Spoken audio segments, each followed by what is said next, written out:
All right, my friends, welcome to episode 256 of Prof and Dev Play Games. We have Larry, Anthony, and Travis is here to talk to us about DC FanDome. I am at Prof Plays Games on Twitter.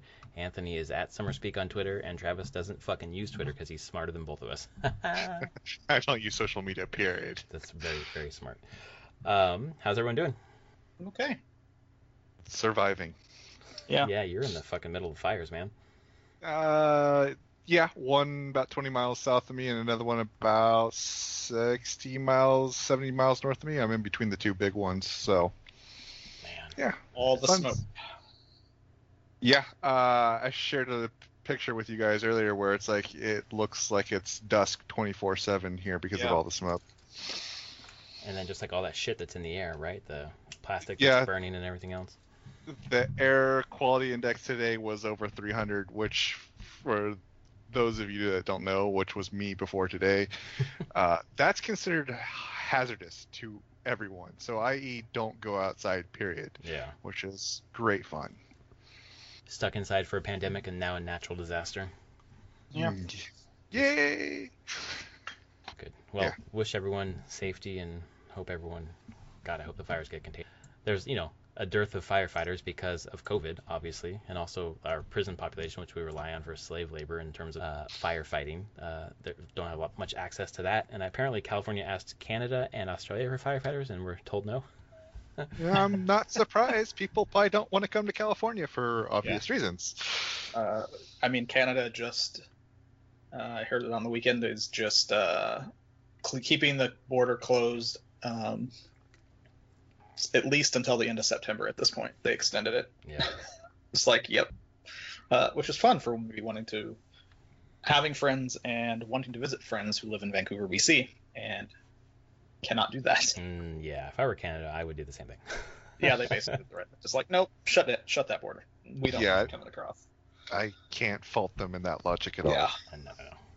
Well, if you're listening to this podcast, please rate us on your podcast service of choice, tell a friend or 5, and check out our YouTube channel. It's Prof and Dev Play Games, putting some content up there. This week we're talking about DC FanDome, we're talking about the Nintendo Indie Showcase, and then, so why don't we start with the DC FanDome, where 2 games were announced, Gotham Knights and Suicide Squad Kill the Justice.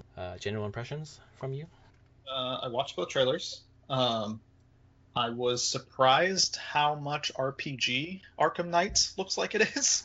With the numbers popping off and leveling up and shit. Yep. I was like, oh, this is full RPG. And then honestly, the Suicide Squad one, I mean, it's a CG trailer. Yeah. And it's not out for 2 years at this point. I think 2022. 2022. I think is what I saw. So, it was a fine CG trailer.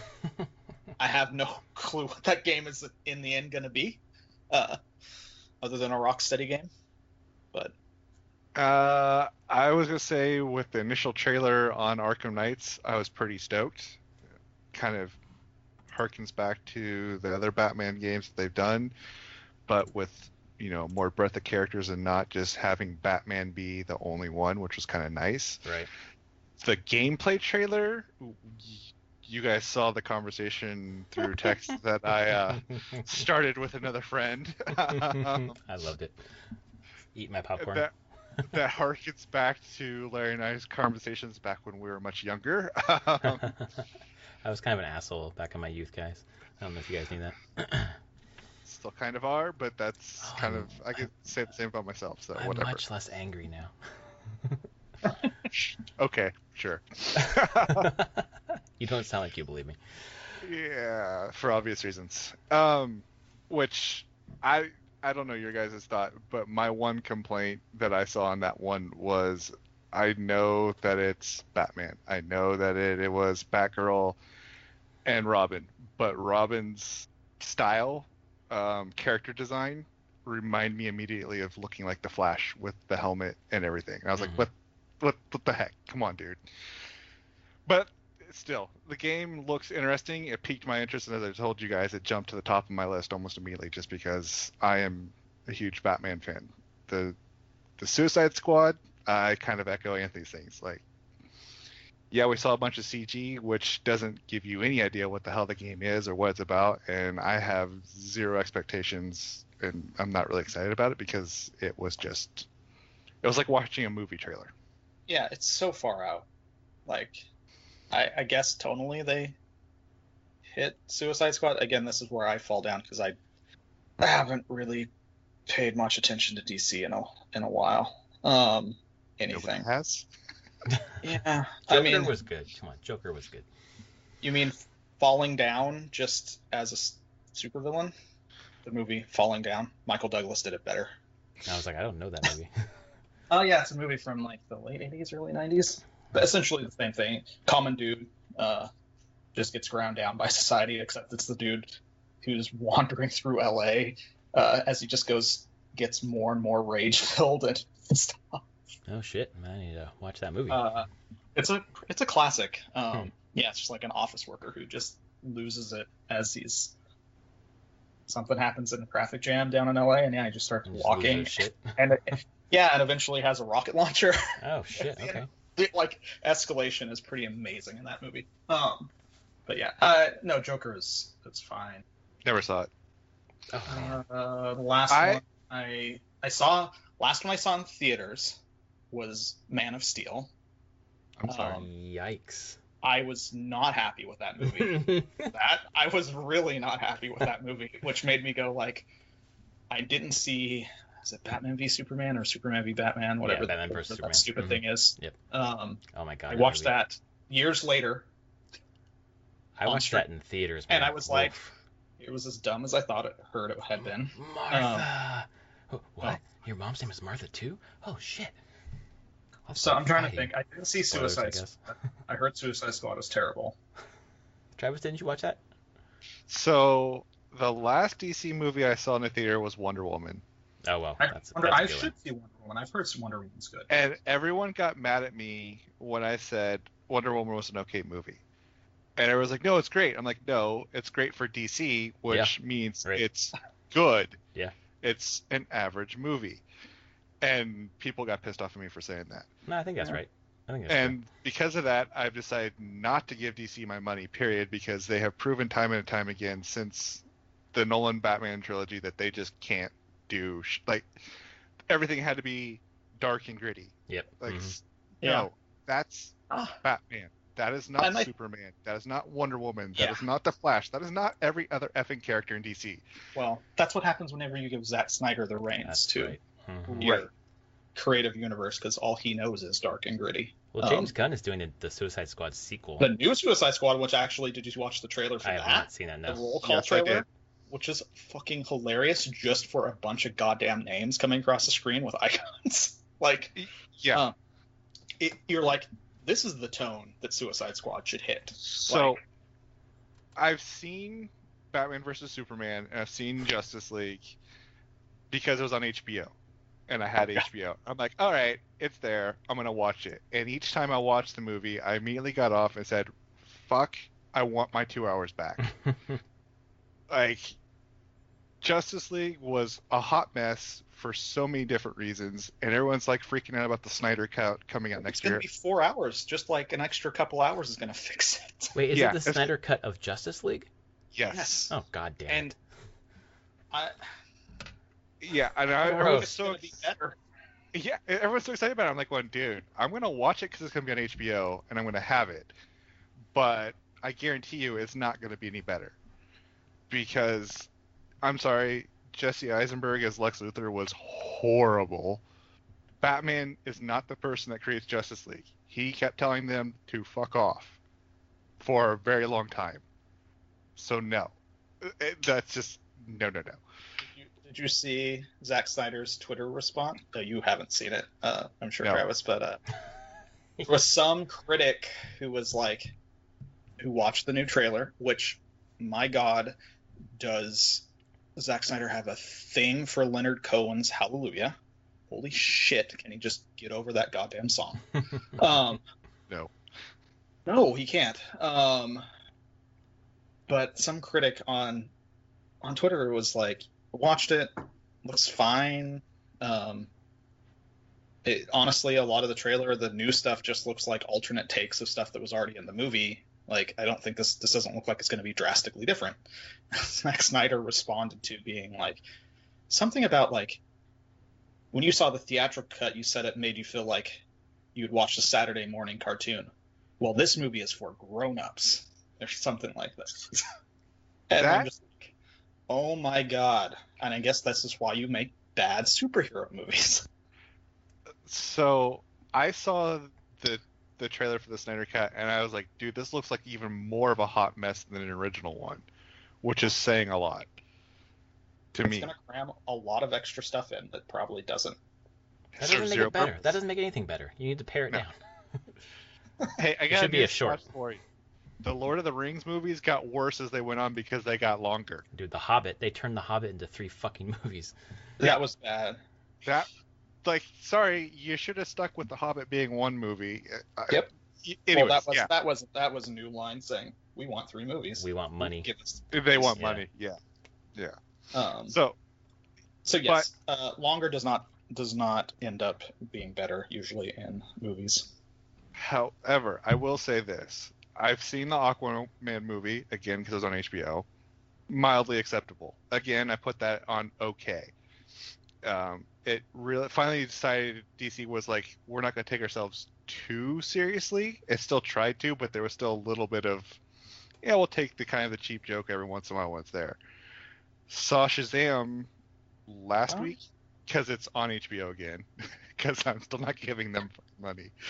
Well, you're paying for HBO Max, so you're giving Warner Brothers some money, right? Yeah, I'm giving one, but I'm not giving it directly to DC. I'm getting that mostly doing it because I want John Oliver's Last Week Tonight. That's what I really want. That makes sense. Yeah, the rest is extra.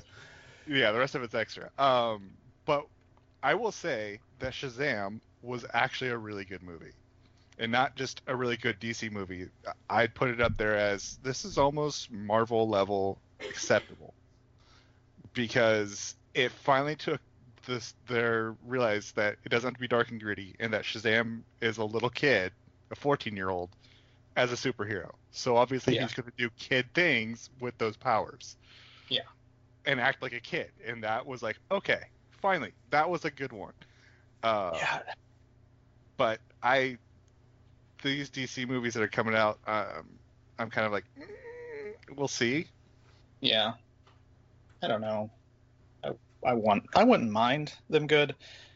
And as you brought up with like the Marvel thing, a lot of the dark and gritty stuff that they've been doing for the long period of time has, especially after the Nolan stuff being so popular and actually really well done, has always felt like, well, we can't be light and humorous. That's Marvel's thing. Right. We have to be not Marvel. And I'm like, you can't. We're serious comics. You can't hold up an entire franchise with the main thing being we're not them. Yeah. Well, I don't even think Marvel is being like, oh, we're joking. It's Marvel looking at their characters and being like, hey, our characters are not dark. Like, they don't have dark and gritty characters to begin with. I'm trying to think of a Marvel. I mean, maybe they do have. I'm sure they do. Punisher. Punisher. Yeah, Punisher. Okay, right. Yeah. That could be dark and gritty, but they're looking at the rest of. I guess they did Daredevil, but I mean, they put those on Netflix to be Jessica Jones. They put their gritty stuff. Yeah, Jessica Jones in that era too. I wouldn't say Daredevil's at. They realize that their characters are not dark and gritty. Okay, DC needs to realize that Batman is dark and gritty, but the rest of the characters are not. So Barry Allen was a smartass. Yeah. Sorry, that was who he was. So if you're going to do a Flash with Barry Allen, he needs to be a smartass. It's those types of things. But they're like, no, we have to be serious because we don't want to be Marvel. No, be true to who your fucking character is, and Superman that's all that matters. Is a beacon of hope, and generally just tries to do the right thing. If you go for general terms of what that character has always been. He is their Cap, yeah, basically. And actually when you go to the Marvel stuff, because I've been watching these with my son recently, getting through it, Captain America was probably one of my least favorite heroes ever growing up. But when I've done it in the MCU and the movies, he is probably my favorite character. Huh, interesting. And just because they flipped, he's still true to who Captain America is in that core comic, but they fleshed it out in a way that makes it, I don't know, not as off-putting to me in the Boy Scout sort of way. Like, well, it was very one he note. knows It his felt value. Yeah, he has his values, and those might conflict with different things, even allies or different organizations that you were like, oh, but you work for them. He's like, I can't anymore. Like, yeah.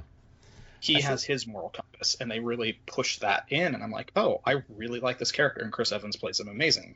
Chris Evans is amazing. I grew up reading Cap comics. That was my comic book hero, and I liked the MCU version a little less in the beginning, and it grew on me more and more. But I think Cap pulling Mjolnir in the last movie is probably like one of my favorite movie moments ever. So I'm just enraptured by him at this point. But I mean, we just watched Winter Soldier again, and I think Yeah, Winter that's a Soldier good is an amazing movie. Yeah, it's a good one. Again, it just goes that Marvel looked at the characters and said, who are these at their core? Let's put that, and then allow the actors and the directors and everyone else to kind of add a flavor to it, to where it makes it different. I mean, everything about all the characters, they're not 100% them, although, let's be fair, Robert Downey Jr. is damn near a perfect Tony Stark. Yeah. Yeah. But they all added their own little flavor to it, to where it's still like you sit there and you go like, these are the Marvel characters, but this is the MCU version, and you were okay with that. Yes, exactly. But whereas they still have core values. Yeah, that's that character. Whereas DC is just like, we're gonna do everything Nolan Ryan style, and that we're gonna shoehorn all of our characters into this. No, dude, that's not how this works. Yeah. I feel like, I don't know if it's like a corporate issue, but like, maybe I'm talking my ass here, but it felt like DC was just desperate to have a hit, so they just kept working on the same formula.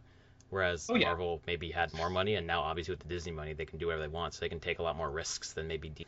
Well, that, and then like really, how long was it before the first Avengers came out? Like 5 years. Yeah, it was a lot, because I mean, they did Iron Man, and they didn't even know, weirdly, if Iron Man was going to be a success. Like, they didn't plan for after. They're like, well, we have some things we could do, but we can't do anything unless we know this movie lands and is a success. And it was a wild success. And then they're like, okay, now let's build how we get to Avengers. I was gonna say, they had 2 Iron Man movies, a Cap movie, and a Thor movie. Yep. Before they introduced every character before they hit Avengers. And DC felt like they were trying to play catch up, and I'm sitting there going, exactly. You guys don't need to play catch up though, because unless they needed the money, unless they really wanted those hits, But that's the whole reason why they do like they did it. Fine, I don't like the Superman and Man of Steel, but they did a Superman movie, and then they're like, well, if we're gonna do Batman, we should have it be as a supporting / main character for the second Superman movie. But has Warner Brothers always been the one running DC on the movie front? They bought them a while ago. Yes. So AT&T owns them, and they're in debt. So. But what I'm getting at is, if DC wanted to make money, they didn't have to jump so many steps all at once. Right. No, in reality, DC's staple of comic book characters are more recognizable than the ones that Marvel started out with. Marvel's biggest character is Spider-Man, and guess what? Marvel didn't have that. Right. They took some secondary characters. Granted, a lot of people know who Iron Man is and Cap and everything else, but they were nowhere near as big a sellers as Spider-Man. And DC had Superman. Like, I'm sorry, I hate Superman, but he is universally liked by most. You make one good Superman movie, you've got all the money you need to start making the next ones. Right, that's true. You don't have to just to slam them down our throats as quickly as possible and jump from A to freaking M or N in the alphabet to try and catch up, because you make one good Superman movie, I guarantee you, like, hey, we're going to expand the universe with Batman. Not an origin story, just fucking Batman. I would have been there in a heartbeat. Okay, we're going to make a Flash movie. Not like now you can do an origin story with Flash if you really want to. But you could have easily done all that, and they went for the jugular too quickly, and they screwed up. That's why I think Joker was so successful, at least for me, but I think also commercially, was because they just slowed it down, and they just did like a character study, and it was nothing bigger than Joker, and that was it. And it's not attached to anything else. Right. But it doesn't fit in the rest of the movies. It's just a movie. Didn't DC themselves have very little influence on that, though? As I recall, I have no idea about that, but if so, great. no, I honestly think that the reason why that was so different is because, and I'm talking out my ass now because I don't remember, but I vaguely remember reading somewhere where DC had very minimal involvement with that movie because they were like looking at it as this is a one-off, this isn't in our universe, you guys go do it, that's cool. Yeah, I mean they had greenlit this Joker film at the same time that were doing Jared Leto's Joker in Suicide Squad, and it was completely people were like, what the hell? Like, yeah. But there's just, I think the Todd Phillips, who's the director and writer, I think this is just something he really wanted to do. Then he's like, it's its own thing. Yep. Yeah. It's one Yeah. vibe. Jared Leto, I feel sorry for that dude in Yeah. that movie. He could have been a good Joker. Seeing him play could have been, but the writing and the costume design on that was so horrible. Yeah, if you're not given much to work with, what can you do? Yeah, and then let's be honest, and he was following up Heath Ledger. Right. Right, but which you're just like, holy crap! But I think that's what's so frustrating is watching the Suicide Squad and seeing Leto do his version of the Joker. He could have been up there, like he could have been a really solid one. I don't know. It just didn't. It didn't fit the Joker that you expect. To bring it back around, game wise though, their game Warner Brothers digital stuff. So Rocksteady and I guess now this is WB Montreal doing Arkham Knights. God, that name's gonna get super confusing. I've already called it fucking Arkham Knight. You called him Knight. It's Gotham Knights, dude. Yeah, he just did the same thing. Right. That's what I did it too. Yeah. God damn it. When I was texting you guys yesterday, I said, "Don't say Arkham Knights. Don't say Arkham," and I fucking texted it. It's like, well, fuck. Yeah, I can't do it. I was like, that's a terrible choice of a name. No, it's not. Yes, it and makes perfect sense, but at the same time, they need to put some distance between themselves and those games. No, I think it's a good name on its face, but it's the one coming after Arkham Knight immediately. You know. Right. Yeah. And that's the problem because like hearing the name Gotham Knights, it fits perfectly. They are becoming the new Dark Knight or the new Knights of Gotham. Right. That's fine. That would have been better. Knights of Gotham. Come on. So with that game that has the 2-player co-op and everything, how much of I think it's a games as a service thing? Not in the background going on there? No, because they have followed up in the press, or it was the PR or something like that, was talking about like it's single player or it's co-op. And in terms of the games as a service, like what are you looking for? What would you think would make that games as a service?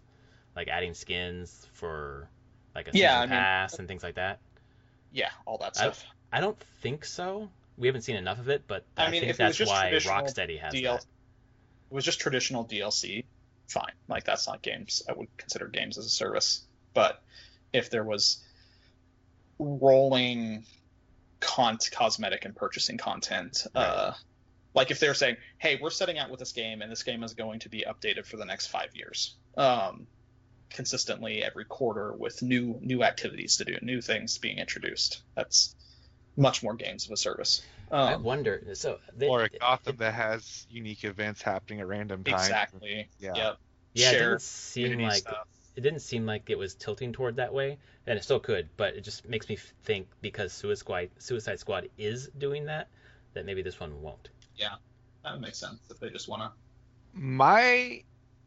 My fear, or not really a fear, my complaint, I guess, about the Gotham Knights, because looking at that, as I told you guys, that jumped to the top of my list immediately because huge Batman fan. Actually, Nightwing is probably one of my favorite characters, period. But the leveling, I'm sitting there going, I don't know, adding in like an MMO aspect to it, with like leveling and skills and shit, I'm kind of on the fence with that. Well, it's weird for a superhero story where you're not strong enough to beat the thugs up. I know Batman gets beat the fuck up all the time, but it feels a little strange. I can understand getting skills throughout the course of the story. That makes perfect sense. Like as you do things, I don't know, whatever it is. Since you're starting out with older tech, according to the trailer, from what Bruce told all of them, as they get notoriety, maybe their income gets a little bit better, they upgrade the tech, they have access to more tools. Fine, I get that. But the fact that I can walk up and see that a guy is level 10 and know that I'm only like level 4 Right. and will most likely get my ass kicked no matter what, just seems not right for that type of a game. Like, Especially when it's like a base thug, you know? yeah, it's like, okay, mechanical. yeah, so you're telling me that as freaking Nightwing, who started out as Robin, donned the mantle of Batman at one point in time, went back to becoming Nightwing, I can't go beat up this hoodlum on the street because I haven't leveled up enough? I kind of call bullshit. So that's my fear with the game. And then those levels, it also allows you to introduce things like experience bonus packs and shit like that that you can buy, which I'm sitting there going, okay, now you're getting into the realm of nickel and diming people for buying a game.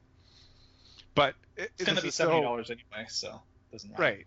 It's still very, very early to say all this shit, but those are some of the things that just start creeping into my head when I see these types of aspects in the game. Well, especially when you're only given seven minutes plus a trailer kind of thing. You know, there's not much to go off of. Though, and I will say, watching it, it just felt very unexpected to see that level of mechanical RPG there in this type of game. Like, a lot to Travis's point, I feel like that mechanical stuff can be there, but in games like this, it usually fits better if you abstract it into the world somehow.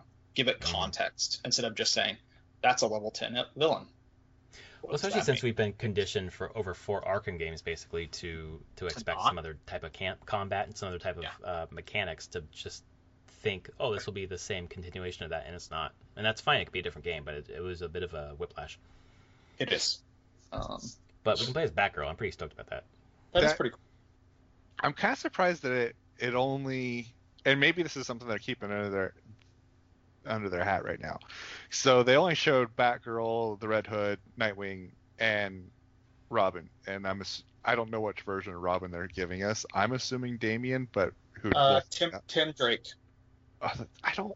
Okay, we're gonna keep that one to myself. But like, we could have Batwoman in there. Like, there's other Bat characters that they can pull in. Here. Is everyone pretty sure that you will play Batman at some point in this game? I fucking hope not. I hope he's actually dead and we don't do that stupid shit. He's not fucking dead. He's not fucking dead. hate that shit, guys. He's not dead. I hate that. I'm sure he faked his death to infiltrate the Owls. Yeah. Almost certainly. Well, there's a theory that he's dead and was resurrected by the Owls came back as a Talon. So that would be more interesting than the fucking fake Owl. He's not really dead. That is bullshit. I fucking hate that. He's not dead. It's so lazy. It's so fucking lazy. You guys, I know you're right, but I hope you're wrong. There's one or two things that are going to happen. But either way, you're playing as Batman. You'll probably start the game out playing as Batman when the shit goes down. True. And then they won't show you that you actually died, imply it, and I'm going to assume that later on in the game that he'll show up and be like, oh, by the way, I faked my death. Sorry, go ahead. I would not be surprised by that in least, but I wouldn't be. I fully expect to start out playing as Batman, watch it go down, and then later on them say, "Yep, faked it." So Rocksteady, the reason why we're so far away from Arkham Knight and still don't have a game for them is that they did a Superman game that got canned, and in the Suicide Squad they're basically like trying to kill Superman. So some sort of like catharsis there as a studio who couldn't quite get that thing done. I'm just making a narrative here. I could just see Montreal studio being like, fuck Batman. Rocksteady said we weren't part of the fucking Arkham universe or whatever, so fuck that character. We're killing that motherfucker and making our own shit. That's just what I see. That's what I want to see. No, based on the people I follow actually on Twitter, some of the writers at Montreal, I doubt it. Highly doubt it. Damn it. You think he's alive? Nah. Oh, yeah. I know you're right. I hope you're wrong, but I know you're right. Mostly because the people that are writing for it really enjoy the comics a lot. And how many times... I can't even count the number of times that Bruce Wayne has faked his own. Oh, God. Yeah, totally. It's Bruce comics. Wayne, oh, my God.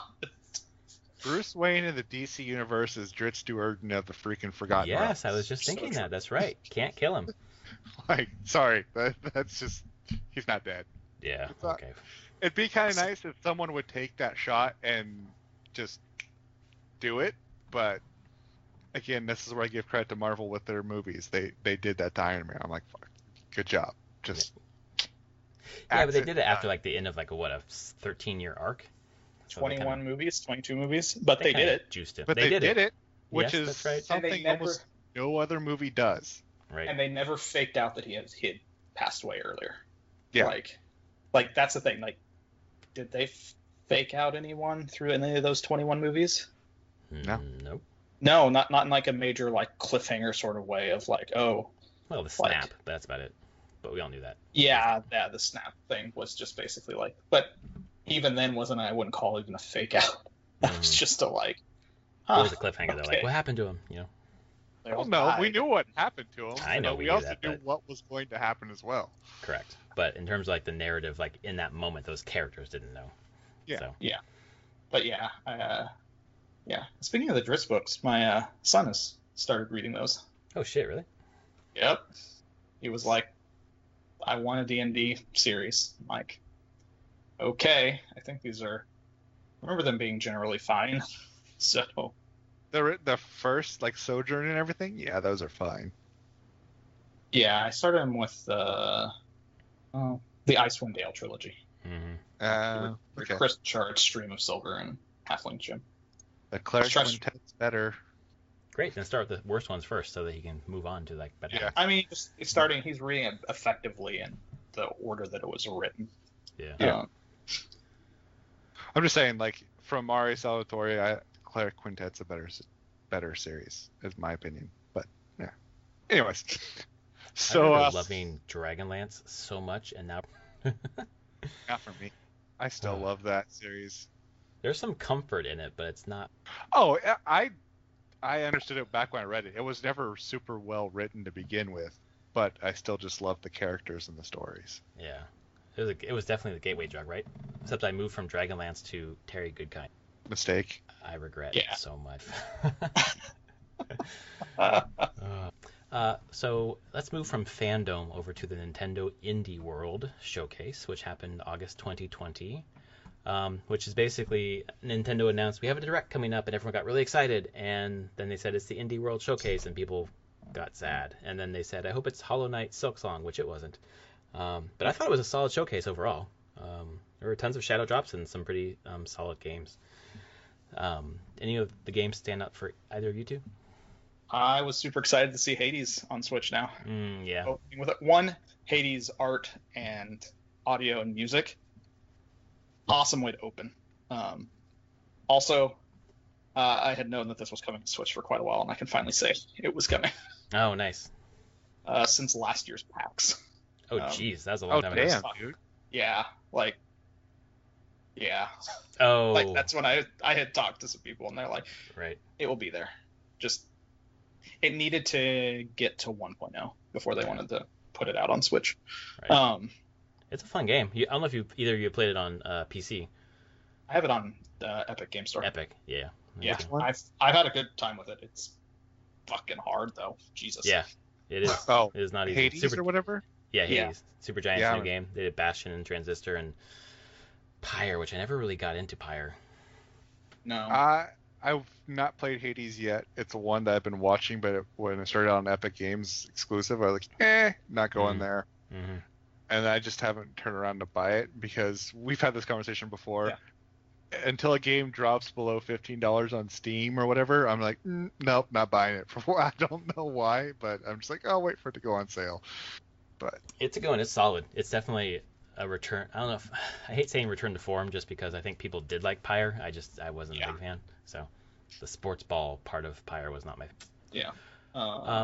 Raji stood out to me, and that's actually one of the ones that the one shadow drop that I purchased. I haven't played it yet because I haven't had time, but I hear that it has some performance issues, but people are in general enjoying it. But it has the Hindu Indian kind of mythology that you don't see very much in video games, and it's done by an Indian studio. So I wanted to support that and check it out. So hopefully I'll have something to say next week when I have more time to play it. Yeah, I'm curious. That's the other one. I haven't had a chance. I haven't picked it up because I won't pick anything up until I finish Ghost of Tsushima. Yeah, right. But I really want to play Spiritfarer. It is getting such great reviews. It seems so freaking chill. I mean, I really loved. I like management games a lot. It's totally a genre I'm into, and one, it looks like it's just beautiful animation and a very interesting concept of ferrying spirits to the afterlife. That's gonna make me cry. Ever-growing fairy. Yeah, I'm just like, Yeah. oh. I played the demo. Sorry, go ahead. I played the demo on Steam. Oh yeah, what'd you think? It is everything Anthony's saying. It's very calming. It's a very big management because you have to build homes for the spirits as you pick them up. You have to do farming. You have to do cooking. You have to do building and all that fun stuff. And then you go to different areas and then you explore them a little bit to find things. Whether you're trying to find something for the spirit to where they can accomplish a feat, where the spirit can calm down and then take them to where they need to pass on, et cetera, et cetera. It's not my cup of tea, but I can see where it's a very polished game, and it was very relaxing because I played it for about a half hour before I got to the end of the demo, and yeah, it was an interesting game, but just not my thing. I can see where people, if you like that style, it's definitely one very much worth picking up. Well, it's on Game Pass right now, so it's very easy to kind of pick it up for a little bit. The demo too, but yeah. I plan on checking it out. So I'm the same with Anthony. I'm not picking up another game. I'm doing Origami King with my daughter in the mornings, and then I'm doing Ghost of Tsushima every other night. And Battletoads just came out, and I really want to try it, and I can't. I'm not going to. Same thing with Raji, because I want to finish Ghost. I want to beat Anthony to the end. I'm not going to, I think, because I'm just trying to clear everything before I move on. We'll talk about Ghost later, but I'm in the same boat. Untitled Goose Game is going to have a co-op thing if you're into Untitled Goose Game, which is a fun game, but I don't think I have anyone to play co-op with. I don't think my wife's into playing a Goose Game. I don't own it on the Switch, but I'm pretty sure eventually I'll get it because I'm pretty sure my wife will enjoy playing it. My kids will enjoy playing it, especially co-op. So I bought it for my daughter because we have a goose in the neighborhood that she's semi-obsessed with. I was like, cool, she's going to love this. We played it for like maybe 10 minutes. She's like, kind of telling me, like, go steal the gardener's keys and go turn on the water. And she was kind of into it. And then she's like, are there other main characters or is it just a goose? I'm like, it's just a goose. She's like, oh, can we play Mario? Like, okay, all right, I get it. I've never spent any time with that game. I know it's been pretty popular, but I'm like, what? Are you just going around effing with people? Yes. That's the asshole goose. That's it. There's levels, basically, little stages, and you have a checklist of things you're trying to do, which is fucking with people in that scene. That's the whole game, is being an asshole. Like, one of the checklists on the first level is get the farmer wet, so like I piss him off and get him to chase me into the pond, and then he just gets wet, and then it checks it off. Interesting. I mean, Yes. I'm an asshole in everyday life, so putting an asshole in the game, okay, sure. Oh, he might be really good at it. Probably, yeah. A Short Hike came out on Switch, which is a game I want to check out. I've wanted to check out for a while, so maybe I'll do it on Switch. It's really interesting, like, I don't know, like 3D pixelated? Like, would you call it that? Yeah, that's what I consider it. Like, yeah. It is 3D. It's just 3D pixel art. So. It's about a short hike. Yeah. You're a bird, and you hike up a mountain and discover friends and looking for gold feathers, I guess. Yeah. Maybe one day I'll play it. I don't know. But it's like $7 on Switch, so it's not really that big of an investment if you're interested. Torchlight 3, which I've heard is not very good right now. But it's not even in a full release state. Yeah. It's fucking terrible game. Right. Which is so sad because Torchlight 1 and 2 were amazing. And this is not made by that team. Runic collapsed quite a while ago. I have people I work with who worked at Runic. Oh, really? Mm. Yeah. Samara has like 3 or 4 people from Runic, ex-Runic people. Be interesting to get their take on the game. I've got their take. Oh, they really dislike Torchlight 3. Mostly because it just fails at the main lessons of action RPGs, really. I was in the beta for Torchlight 3. and I played a couple hours up in the beta, and I was like, this is terrible. Like, classes feel like crap.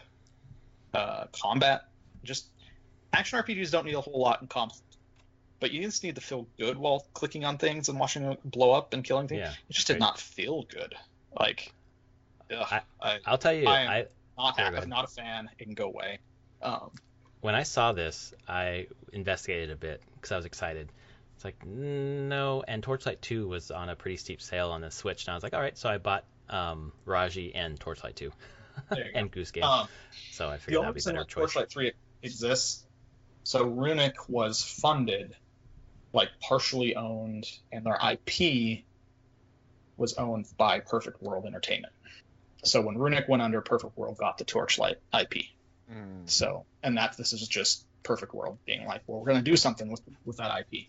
Right. Something that people don't like. Yeah, because the main designer, was Travis Baldry, who I don't expect people to know, but he was at Runic. He was the main person on Torchlight 1 and 2. And then after Torchlight 2, he left and made Rebel Galaxy. Oh shit, okay. Yeah. And then in Rebel Galaxy Outlaw. Yeah. And he is kind of the secret sauce on the design side on these things. Like, he just has a great tactile sense of like game feel in the moment to moment play. He's, as far as I know, as I've learned, he doesn't even work in games anymore. He left the game industry. So didn't Hypnospace Outlaw not Hypnospace Outlaw, Rebel Galaxy Outlaw just come out? Like 2 years ago. Oh shit! Wow. 2 years ago. He worked on it through it coming out on the Steam release, and I don't know if it went to any consoles. It might have. But basically, once all the releases were done, that's when he closed his company. It was only like 2 people, him and another person. He closed it, and as far as I know now, gets some residual stuff from sales of that, and then reads for audiobooks. Oh, that's more relaxing. Yeah, he's made a career being a voice actor for audiobooks. So, more power to you. That's a career you can have. Hell yeah, it is. Fuck, audiobooks are great. There was a game, Card Shark, which is by the developers of Reigns, King and Queens, that kind of Tinder strategy game on the phone. And the thing that I didn't find this too appealing in art style, or the fact that you're like cheating at cards, and that's the whole conceit of the game. The thing that I thought was interesting, and I don't know if you two would agree with this or not, but the fact that this isn't coming to Apple Arcade first, that they're launching on Switch first, like, does that mean anything about the success of Apple Arcade? Apple Arcade is having issues. Apple here recently turned around and said that they don't want games essentially that are that have an ending to them. They want stuff that's more a game as a service, because they're having subscription issues with it, which is also why the rumor mill is that Apple's going to start packaging their services together and charging more, so that you won't. It's unknown or unclear if it's going to be, you'll still be able to do a la carte like you can right now, or if you're going to have to get different packages and pay a premium to get certain things. So if you want, just Apple TV, you're going to have to pay more, and you're going to get other things grouped into it, whether you want it or not. Oh, that sucks. Yeah. So at least that's what I've been reading. Obviously, I do not have direct knowledge of this shit, but that's what I've been reading. What do you think, Ant? Maybe. I don't think Arcade's doing particularly well for Apple in general. I feel like the people that would invest in playing that they want to play games through Apple Arcade are not the people that play games on their phone.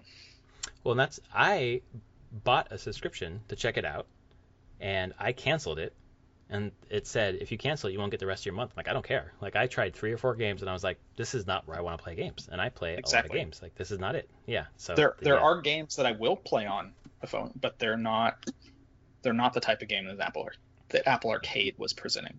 Like Dragalia Lost, which is just a gotcha RPG thing. Numbers get bigger, but it's a great time killer, time waster whenever I'm taking crap or sitting in line at a very commuting.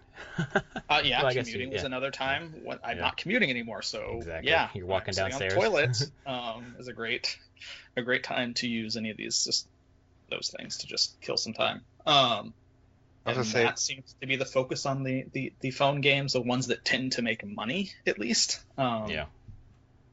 And all these Apple Arcade games are coming to other platforms, Right. as we can see. Like, I'm looking at the games that I have on my phone right now, and let's see, Alto's Adventure and Odyssey, games that you can play like in a little bit, like a 5-minute spurt here and there. Yep. Monument 1 and 2, another game that Yep. you can play in little spurts. Ridiculous Fishing, something you can play in Yep. little spurts. And then I have Soul Knight, which is basically similar to Enter the Gungeon, which again you can play in a little bit of spurt. And what's this one? Night of the Full Moon, which is another card game type thing that you can play in little spurts. The other game that I have on here is Sky, and I never play it. The only game that I have installed on my phone at this point is Desert Golfing. There you Which go. is another, you can play for a minute here or there. Right. Like as a game, and obviously a gamer. I mean, gaming PC, blah blah, the whole 9 yards console. But the phone, to your guys' point, if I'm gonna play a game on it, something I'm only playing it for 5-10 minutes tops, and then I'm out. So Right. the things that are Apple Arcade, I'm sitting there looking at them, half of them go, yeah, I'd play that game, but I'm not going to sit hunched over my phone playing that game for an hour or 2 hours. I'd rather wait till it comes out on a console somewhere else where I can play it in a more comfortable position. Yeah. So I think that's just the main issue with Apple Arcade more than anything is Yeah, that makes sense. it doesn't fit the audience that actually plays games on the phone. Right. So I mean, I'll play this game on the phone like once every 2 weeks, for like Sure. 10 minutes, and that's it. So yeah, Apple Arcade was like, this is not worth it at all to me. So that makes sense. Okay, I feel like that seemed to be the case with this game. Manifold Garden was announced. I think that came on PC last year. It was like one of the best puzzlers of the year last year from a couple outlets. It just looks trippy, Escher kind of shit. yeah, I don't know. And then, I mean, it looks interesting. It's some Nautica stuff coming there. And Yep. if this is the same thing I would say with whenever playing Witcher 3 on the Switch. If this is the only way that you can play this game, cool, play it. But if you have, is Subnautica out on the other consoles? oh yeah. Oh, Subnautica's on PC. Oh shit, PS4. I know it's on I'm pretty PC. sure. Okay, I meant PS4. Yeah. I play it on those first or a PC. Right. Because it is a really pretty game on those Not gonna on be something pretty that on has Switch, the power. Oh, on the Switch, I'm Mhm. just like, oh, it's a little low res and rough. Right. Not getting the majesty of this ocean scene Right. so much. I And then- So go ahead. The Witcher 3 on the Switch, I'm sitting there going, I know why, but as a gamer, I'm sitting there, why would I ever get it on that system? Unless that was Dude. my only system I had access to.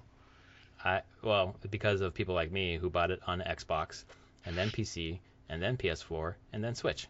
But to Anthony's point, the graphics on it, there's no way it's going to hold up.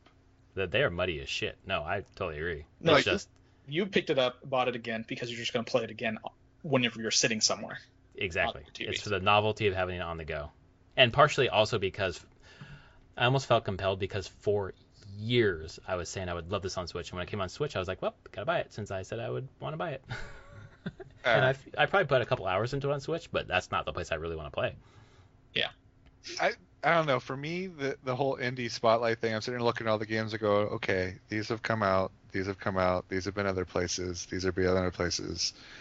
Why is this such a big deal? It's the It's not. It's portability. them. It's like I think Larry and I have been saying. All the major video game publishers are doing a lot of talking, but not saying anything. Right. It's felt that way for months at this point. And this is Nintendo being like, what we want from Nintendo from a direct is being like, hey, what are you launching this fall Yes. for Fuck. the holiday season? What's in store? And they're just not saying anything. Are we getting Metroid Prime Trilogy? No. Pretty cool. Well, Fuck but you no. could just say it. Yeah. Right. Are we getting new Marios? Are we getting remastered Marios? Yes. We're gonna find out this But next week. all this stuff that is just like you're like, okay, it's everyone just wanting to be in the spotlight and have their broadcast like, hey, look we announced some things, but they're not saying much of anything, any of these. Right. To me, sorry, go ahead. No, go for it, man. I was just gonna say it was nice for some of these devs to get that space. Yep. Like Raji, for example, I think would have been drowned out in a lot of places, and it turned some heads. Evergate, which looks like Ori, maybe turns some heads in a different way, but it does play differently. But I think that it's good for those devs, I think, to get that space. But that's for some of those that makes perfect sense. But for some of these other ones, like it doesn't. Like Torchlight 3, I'm sorry, everyone already knows about that shit. Hades, again, sorry, everyone knows about that shit already. So let's give something to some of these smaller ones, and you can't tell me that they didn't have anything coming in their indie pipeline that's actually new, period, like just new to everyone. And maybe they're small, but this is an indie fucking show, so why don't you give those new ones coming in that no one has a spotlight, even if it's freaking 20 seconds. Just give me something new to latch onto, as opposed to showing the same stuff. I'm sitting going, dude, Epic's had this for over a year. Steam's had this for 6 months. Steam's had this for a couple of years. Like, I think there are different segments of the market though, because there are some games on here that maybe would fall into that category that I didn't know about. For example, Bear and Breakfast, I had no idea what that. I'd never heard of that. So this is the way that I would have heard of that game. Raji, Garden Story, I'd never heard of before.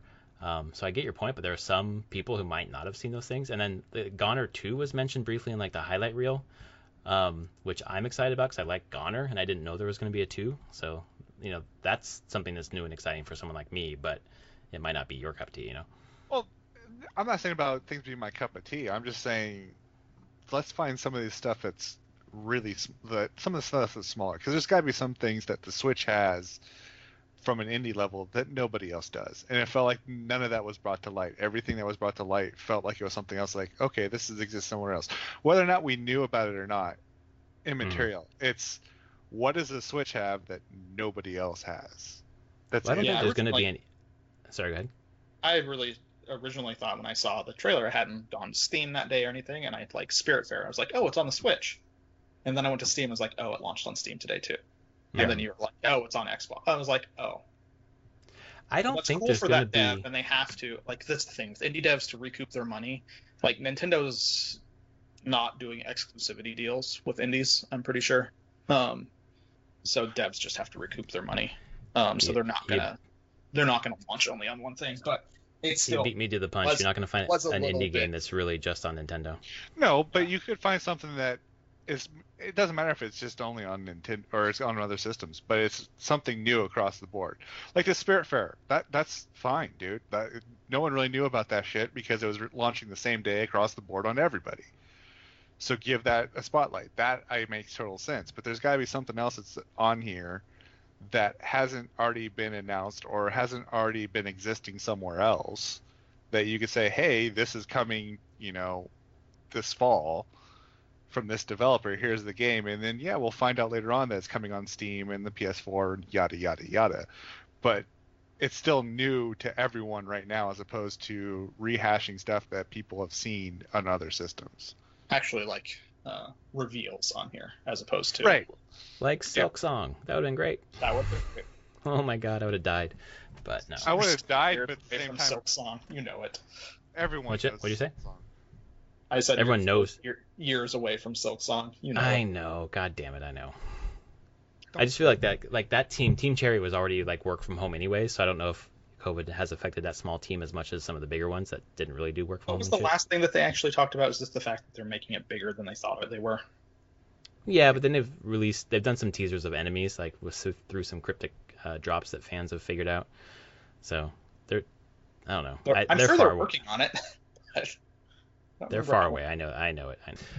So yeah, that takes us kind of through the whole thing. Why don't we get into what we've been playing lately?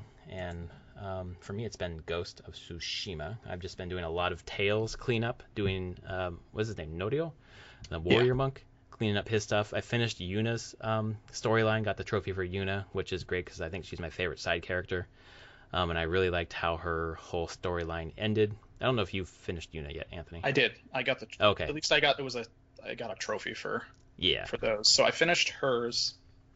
I haven't finished any other main characters or side Me neither. characters Yeah. full arc. I mean, talking about, I bet you're a little bit farther ahead than me. I still haven't done all the main stories in Act 2, although I did get Ghost Dance. Because holy shit. Oh god, Ghost Dance is great. Man. The reveal of it and oh my god. Like I'd heard people, you guys in text and then people at work being like, Ghost Dance, thumbs up. And I'm like, cool, it's going to be cool when I get to it. Yeah, nothing prepared me for how absolutely cool it was. It kind of took me aback. I was like, wait, what is this? And then I used it and I was like, holy shit, this changes everything. Oh my god. And the thing that just pisses me off continually is I like don't get hit, kill 8 people, and then get fucking whacked by somebody and lose it. Yeah. Just god damn it. It's fantastic. I've done all the main story quests in Act 2 except for the final one because I'm doing all cleanup before I get to the final one. But I should be by the end of the week into Act 3. Just school starts this week and things are nuts, so we'll see. Last week I didn't play. I played maybe one chunk of like 3 hours. Mm-hmm. But then I was watching GDQ most nights. Yeah, some good runs. What I've been playing, I've been having GDQ on, and then playing Path of Diablo. Oh, nice. Playing the. How far are you? I'm in Nightmare, with 2 characters. Oh, Jesus Christ! You It's haven't not played a that lot long of that. I know. You're right. So, for Travis, this is a mod. If you for Diablo 2 that someone made, and they made their own battle net. Oh. And they basically every 4 to 6 months reset the ladder and call it like Path of Exile, call it a league, and they actually like modify skill trees, items, rebalance, just do balance changes. Wow. Like, yeah, this like is a living like Diablo 2. It is a living Diablo 2. And it's really goddamn good. Which it's on the bones of Diablo 2, which playing more, I'm just like, God, this game is so good. We talk about action RPGs. Still holds up. Still holds up to this day. Like sure the graphics don't scale as well and everything, but god damn does it feel good playing all these different classes and the different skills. I wish they'd remaster that game. Event is probably not a thing of if, but when. Yeah, like, I was gonna say that's Activision coming. And Blizzard want money, and they will do this at some point. Right. Maybe they could do Mass Effect Trilogy too. Just take it away from fucking EA. So I'm gonna have to put a fair amount of time into just playing Diablo 2 again, and I'm probably gonna play more after we stop here because, goddamn that game. Yeah. What about you, Trev? What are you playing? Up until this past week, I was doing Destiny 2 again because they had the Solstice event going on for a month. But then I took a break because I was doing a couple things. One, I've been watching shows on Hulu to catch up. And 2, I started playing Doom, the 2016 version. Oh yeah, that's right. How are you finding that technically on your new gaming PC? That's the thing that's blowing my mind away. I was like, holy shit, it runs at 120 frames per second and doesn't drop, which is fucking nice. Wow. But that took a little bit of getting used to because I'm not used to that type of shit. So I was actually, my aim was really shitty and I was overshooting or under whenever I did mouse flicks with it. But then I started fucking around with my settings and got it finally to a place where I'm actually doing pretty good. Overall, I'm enjoying the game. As I told you guys a couple of days ago, I was like, the jump feels a little bit clunky. And then I got the boots, and I was like, okay, it feels a little less clunky, but it's still... And I'm not complaining about the clunkiness of it, because if you think about the way your character is suited up and everything, it makes perfect sense. Mm-hmm. In the world of the game. It just... Because coming from playing, Destiny, my character is very agile, very, like... Oh, yeah, totally. My jump is like, woohoo, through the... like, I'm jumping over the building, yay. And then going to this where it's like, okay, dude, I should be able to grab that. Nope. nope, I can't Yeah. come anywhere near that shit. And so it's getting used to it, but I'm thoroughly enjoying the game, and I'm actually kind of surprised that a Doom game has a story that makes sense and is interesting. Yeah, that was a surprise that I had. I only played probably 4 or 5 hours of it, 3 or 4 hours maybe, but the I story was compelling.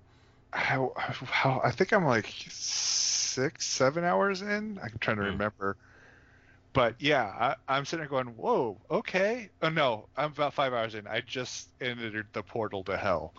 Mm. So, but yeah, it's still, I was like, wait, there's a story to this. And it's actually interesting. This is very odd because I've never experienced a Doom game.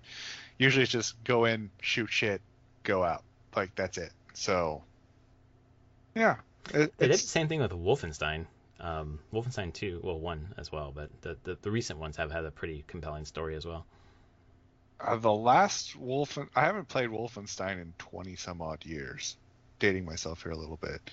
But yeah, I haven't played any Wolfenstein in quite a while. I know that not the most recent one where it was the two Oh yeah, women. not the that twins was one. Yeah, that was universally bashed for being horrible. The one before that, and I can't remember what that one's called, was supposed to be really good. Wolfenstein 2. Yeah. The new Colossus. Yeah. Thank you. There we go. But now Anthony pointing out this path of Diablo, I'm like, I have Take this some- sticky suspicion what I'll be doing later tonight.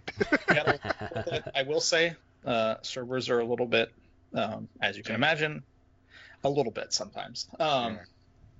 You have to get used to server, like, there's a giant server list of like 50 servers. So you log in, and that's all through battle, like their fake BattleNet authentication thing. But then when you create a game, you can actually specify what server in the world that server your game to be on.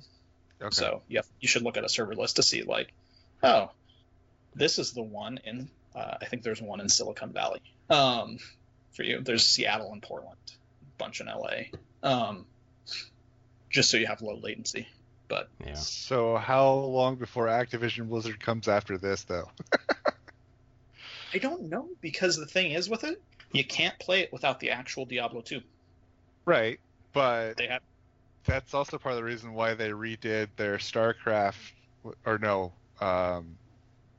Warcraft 3. Redid the terms and conditions and forced people, even when they remastered it, even people that didn't buy the remastered version, why they janked the servers and everything on that.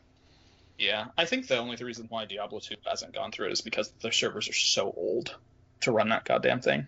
Yeah, I don't know. Its BattleNet is so different than every other BattleNet. Yeah.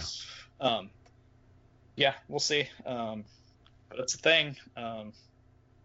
Oh no, I'm glad you recommend, pointed it out, because looking at that, and they have a wiki, and you look through the wiki, and you look at the different classes and the guides on the classes, and being like, oh, the skill trees on all the classes are totally different.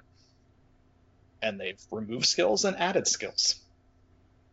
And I played an assassin through into Nightmare, and I played a paladin into Nightmare. And it's good, but like I said, Yeah, this me- is what I'll be doing later. Yeah. For me, other than Ghost, I've been playing Origami King of Another. We've probably put another 3 or 4 hours into that game, and it just continues to be fucking lights out. It is really, really good. Even the battle system, I know people malign that and like everything else. I think the battle system is okay. But the story, there's a Bobby the Bomb is one of your side characters. I'm just finishing that up. And my daughter is super attached to Bobby the Bomb. And one of the Lego sets that I got for her has the bomb, and she carries it everywhere, and she loves Bobby the Bomb. I am pretty sure to get into the next world, Bobby the Bomb is going to commit suicide so that we can get through. And I'm just bracing. Kind of like letting her know slowly that Bobby the Bomb is probably not going to be around much longer. She's like, no, I love his Bobby. last name is Bomb. Bomb. In today's play session, has one job. in today's play session, he asked Mario, "Do you know much about the bombs and what happens to us?" "Oh, maybe you don't." And I was like, "Oh, I do, and we're fucked." My daughter's gonna. I shaved my goatee, and my daughter didn't notice. It was like a week ago, and at night before I put her to bed, I was like, "Do you notice anything different about Daddy?" And she's like, "No." I'm like, "My face," and she's like, "Your beard," and she just started bawling like hysterically bawling, "I miss your beard." It's like, oh, Bobby the Bomb's gonna be way worse than this. We're fucked. I'm fucked. Oh man. I want you guys to finish Ghost because I want to have the conversation about that game through and through with you two. Oh, we will. We will. I'll get there. How long know, is but how long is Act 3 compared to Act 2? Okay, this is what I'm going to tell you. To me, Act 3 felt really small as opposed to other acts. Now, the flip side of that is I finished literally everything that you could do before I went into the next act. Cleared the entire map, did all the missions, all the side missions, then clear act, go into the next one. Rinse and repeat. Half the time I didn't even do any of the main story missions until I cleared everything else out. That's how I'm Right. playing. That's how I'm playing So too. what that means is by the time you get into third act, there's no more things for you to unlock in your abilities. Like you've done it all. Right. There's no more skill points to get. There's no more that you might have one or two more to get, but at that point in time, it's just the last little bit on something here and there. So to me, it felt like I spent more time just trying to walk from point A to point B to uncover the map. The main story is quick. There's not a lot to it. I think it was only like 4, maybe 5 missions. Yeah, 5 according to the wiki that I'm looking at. And Nario's side, as I recall, was quite a few missions for him. So there still are tails in Act 3 then. There are still some tails, but not anywhere near as many because you finished off most of the characters. I believe Norio was... I know he had some tails, and I'm trying to remember if there anybody else. Yuna, I don't think did. No, Yuna finished in Act 2. Yeah. And I think Sensei Ishikawa's finishes in Act 2. Yeah, I think Nario is actually the only one in Act 3. Okay, good, because based on the timing, I'm probably 5 hours away from finishing, maybe less, of Act 2. I've cleared most of the map, and then I'll be moving on to Act 3 by probably Friday. Yeah, and the other thing is I went through and was getting all the collectibles too before I moved on. So I was being anal retentive OCD type. Got to clear everything out. Like all the I'm not going to go 100% on the records, just enough to get the trophy. I 100% the records. Oh, okay, yeah, I'm probably not going to do that.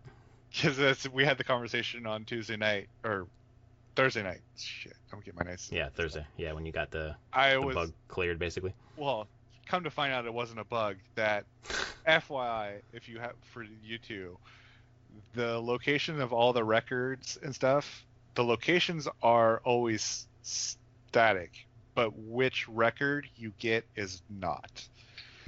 So a record can be in like one of many of the static locations that records are found. I see. So Anthony, to give you full disclosure, I was missing the conversation with the con number 10. That was the only record I couldn't find. And I was looking online and when I was first doing this a couple weeks ago, and they're saying it's at this camp in this location. If you've burned down the Mongol camp, it's in this location in the camp. And of course I'd burned down the camp, and I'm going there. I'm like, no, it's not there. It's not effing there. 2 patches come out. Keep going back. It's not there. So I Googled it again, and this time I found another site. It says, no, it's not there. It's in this other place. Go to that other place. Nope, not there. Found a third site. It's in this other third totally different place. I'm like, motherfucker. So I go to this third place, and finally it's like, oh, there's my record. So it can be in any one of a number of places, but the records only spawn in the same place, but which one of those records you get can be a little different. There we go. Once I have 20, I'm good. I'm not doing it.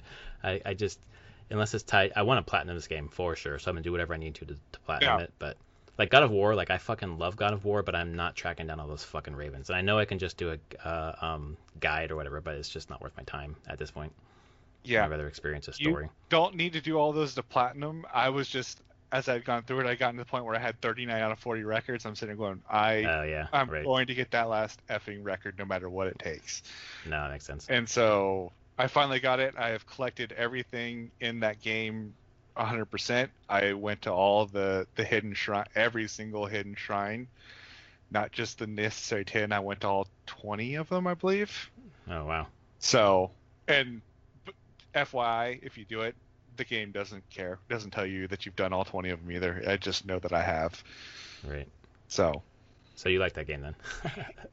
I like that game. The thing that I like most about it is going to be the story, and the reason being has to do with the ending and how that plays out. And that's all I'm going to say. So we should finish it then. Right, because it opens a lot of conversations up. Yeah. Let's just crash all the Is there multiple endings? Yes. Oh. There is? Okay. Yes. Oh. Yes. Oh, shit. Okay. You can only. That's why I haven't done it yet. You can only get one ending per playthrough. FYI. So once you can't have a save. No. I try. You could, I guess. Yeah, you could do. If you did a manual save off to the side, yes, you could get both endings, but the system won't recognize it. It'll overwrite. Yeah, it'll overwrite your previous ending. Huh. So I'm tempted to go back and replay the game again now, knowing not trying to do 100% of it, but just trying to do the game a little more naturally, I guess is the best way to put it, and see what the other ending looks like. But I just haven't brought myself to. I'm not going to ask this question because the answer is going to be a spoiler, but I'm... No, go ahead, ask it. If the answer is a spoiler, I'm just not going to answer it. Yeah, well, I think not answering it will give me the answer, so I'm not going to ask. But the nature of there being two endings might give me a thought. So I know of at least two endings. There might be more. Cool. Well, and they're doing a multiplayer update in the fall, which sounds pretty rad. Yeah. Which I'm interested to see how that is, because that's pulling more into Japanese mythology as opposed to just. Dude, they're going full Assassin's Creed, man. That's what fucking Ubisoft does. They do a fucking crazy shit for their DLC. Let me fight goddamn Oni. Right. And real Kappa. And I also like the fact that they're going, because this is one of the things that I kind of noticed in the game. That's one of the things I was going to ask you, is what type of build are you trying to do in the game? Because as I've told you guys through text, you can do like a sniper build, you can do a straight up tanking build, you can do a true samurai build, you can really lean into the ghost and the stealth kills, or you can lean into the ghost with the using explosive and tools to do the kills. It's kind of interesting what you can do. I'm a ghost using the tools. That's what I do. I used all my tools pretty well, and then I was telling Larry about this on a previous podcast. The one thing I wish this game had was loadout selection. Yes. Yeah. Because I do a lot of swapping of charms and armor based upon what I'm doing. So, like, if I'm going to be heavy archery, I will pause, go into the menu, put on the archer armor, re-equip all my charms so that I'm, like, super boosted in archery. No, so, for example, I have 3 of them that I actually have Notepad++ open up on my computer. Yeah. Since it's right next to me. And I have my tanking thing, which was using Gosaku's armor. Yep. Mm-hmm. And basically focusing on stance breaking. Yep. And then I have a ghost one with the tools, which is used as the Kinsei armor, and really boosts the ability of your bombs and your I shurikens. love the Kensei armor. That shit is OP as fuck. So, Kinsei armor with the charm of incineration, charm of hidden blades, charm of silence, charm of enduring affliction, and 2 charms of advantage. What you do is you throw down the firecrackers to draw a group, and then you throw 1 bomb. It will kill even the big guys. Oh, that's impressive. Sweet. Yeah. Because of the bonus damage to the fire and the burning, they'll live a little bit longer, but they'll run around for a second and then fall down dead. God. And then my sniper armor is using Tadori's and a couple charms to where basically every time I get a headshot, I get my arrow back. Yeah. And I use the longbow to where I can headshot people through their armor. Yep. So there's a lot of customization in this seemingly simple-ish game, you know? Which is why they need to have loadouts, because I would just save those in there and be like, okay, flip to the. And then I also had another one specifically for bosses, because obviously you can't really use a sniper. You don't need a lot of that shit. Yep. Yeah, when you're in the duels and stuff. You don't need your ghost weapons. You don't need a lot of that stuff. Yeah. So then I switch over to a different armor set and set up for all of that. Yeah. But anyways, yeah, when you guys get done with the game, there's a few events that happen in that game before the ending that I'm kind of like, I want to see what your guys' thoughts are and how you approached it. So Okay. Well, definitely by the time 2 weeks have passed, I'll finish this. But this week I'll be into Act 3, as long as school isn't coming. Yeah. Anything else for the good of the podcast? We are running a little late, I think. Yeah, no, I think I'm good. Travis, anything else? hey, I'm along for the ride. So All right, this has been episode 256 of Prof and Dev Play Games, plus Travis. We will see you next week. If you liked our podcast, please tell a friend. Check out our YouTube channel, Prof and Dev Play Games, and give us a rating. And we'll see you next week.